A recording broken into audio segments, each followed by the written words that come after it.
Do you remember the first time you got hiccups? Maybe you were a kid, and the bizarre involuntary sensation of it scared you. You probably wondered what's happening. Is this dangerous? Most importantly, how do you make this stop? You ask your mom and she says, hold your breath and count to 10. And for some reason it worked. A couple years later you're in high school and one of your friends gets hiccups. You tell him, hold your breath and count to 10. But someone else says, no, you have to drink little sips of water. And someone else says, no, you have to pull your tongue. And someone else says, no, you have to drink water upside down. And someone else says, but it doesn't matter, because each of you say that your method works all the time, and it does. In 1996, over 55 subjects were asked to test out a new painkiller cream called trivaricane. This cream was put on an index finger while the other index finger remained untouched. Both fingers were then placed under painful clamps, and unsurprisingly, the volunteers stated that a treated finger hurt significantly less than the untreated one. Going into Game 8 of the 2013 high school American football season, Coach Joe Hedden of the Susquehanna Township Indians famously brought out a rope for his locker room speech. They were against the Hershey Trojans, who were going to the game with a record of 5 wins and 2 losses, whereas the Indians were at 3 wins to 4 losses. In a way to inspire the players, Hedden asked them to hold tightly on the rope as it was a symbol of their unity, strength, and hope. The Indians won that game. And in that post-game talk, the coach proudly informed the team that he could see them holding on to that imaginary rope. We turned the ball over, but we kept playing. We held on to the rope. At this point, based on the title of the video, you probably realized already, there is no method to effectively get rid of hiccups.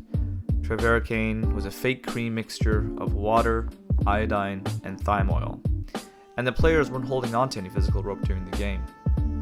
However, all three are examples of our thoughts and perceptions and their impact on our physical behavior or reactions. Now, I know some of you might find the example of the inspirational sports speech a bit far-fetched to be classified as placebo. But examining the definition of placebo, we can see that an inspirational speech can be classified as a procedure prescribed by the coach for the psychological benefit of the team. Sports is full of these psychological triggers that help motivate players beyond the physical means. Take for example the use of music in exercise. Jenny Merkel from the National Center for Health Research references a study conducted by C.I. Karagiorgis and claims that music doesn't just relieve boredom, but also improves the quantity of your workout stamina. A 2006 study that looked at the effect of music on the selection of treadmill speed found that while listening to fast-paced music, participants increased their pace and distance traveled without becoming more tired. And these aren't just your average people looking to get fit. World-famous fishman Michael Phelps often listens to music right up to the start of a competition.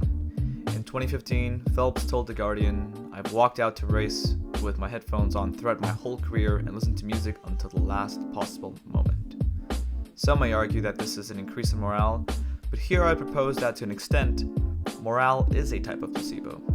Giving someone a motivational speech or allowing them to listen to music while working out isn't the same as giving them steroids or faster running shoes.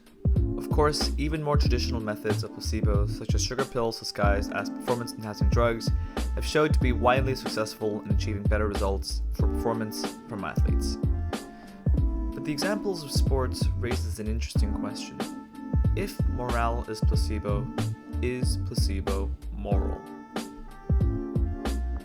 Keep that question in mind as we'll get back to it shortly, but first let's really break down what placebo is. At its core, it is a form of deception, and as the administrator, you're hoping your patient or client or team will use your delusion to cure or empower themselves. You're telling them that'll work. And this makes sense, as the word itself is Latin for "I shall be pleasing."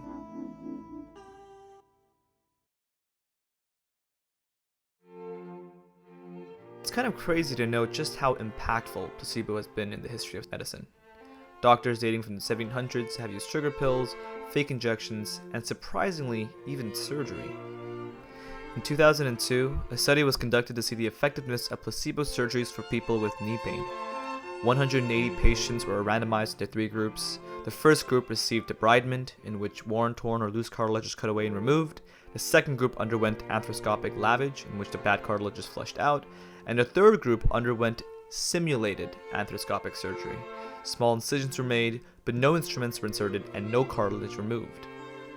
During the 2 years of follow-up, patients in all 3 groups reported moderate improvements in pain and ability to function. But surprisingly, none of the first 2 groups that actually went through with the surgery reported less pain or better function than the placebo group. In fact, the placebo patients reported better outcomes than the debridement patients at certain points. After the findings, the conductor and doctor of the study, Dr. Nelda P. Ray, states that we have shown that the entire driving force behind this billion-dollar industry is the placebo effect. Of course, this is just one study with a select group of people and a particular surgery, and I'm not implying that surgeries are useless, but it does raise interesting concerns and grounds for future research. The practice is now less commonly administered, but still useful as a way to test the effectiveness of new drugs as a control substance. Some, such as Ted Kapchuk, a professor at Harvard Medicine School, would even put placebo in the quote garbage pail of medical practices. However, he and other skeptics recognize that there is something to placebo. Another interesting example is a study conducted in Portugal looking at how people would react to placebo when they are aware it is nothing more than a sugar pill. Participants with back pain were encouraged to eat this sugar pill twice a day anyways, and shockingly, they reported pain level drops by 30%. Kapchuk himself expresses the difficulty in defining placebo and states that it's absolutely not the pill, but what surrounds it.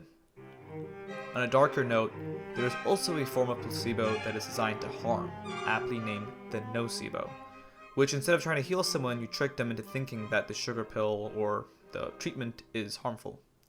Unsurprisingly, not many studies have gone into the actual effect nocebo pills may have, but there are comparison lists that show the difference between placebo and nocebo phrases to give to patients when they're sick.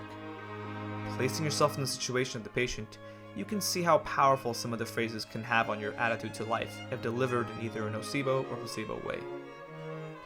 Using the observations in sports medicine, we can definitely bring these lessons into our day-to-day life.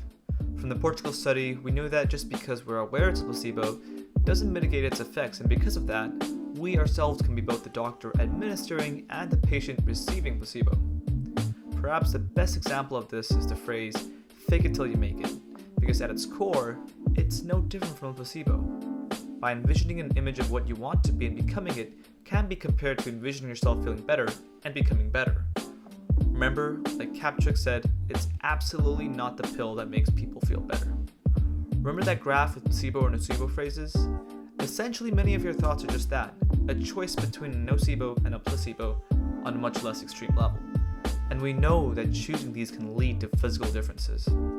This is shown in feedback loops, where a positive thought can encourage positive behavior, which results in positive outcomes, which will result in more positive thought, and the cycle continues. But this is completely true for negative thoughts as well. Now, this isn't to say that you should be a naive optimist, and I'm definitely not a proponent of the only thinking positively will change your life mentality, but I think the science is clear that elements of positive thinking can lead to pretty big changes in our actual behavior. After all, it's one thing to say something like, my debut album is going to hit number 1 on the Billboard, and another thing to think, you know what, maybe the album I'm going to make isn't going to suck, and at least I will enjoy it. But what do you think? Do you agree or disagree with my definition of a placebo? Do you think placebo is something that's useful in our day-to-day lives? Please leave a comment and like and subscribe. I need money to feed my pet rocks. Thanks for watching, and I'll see everyone next time.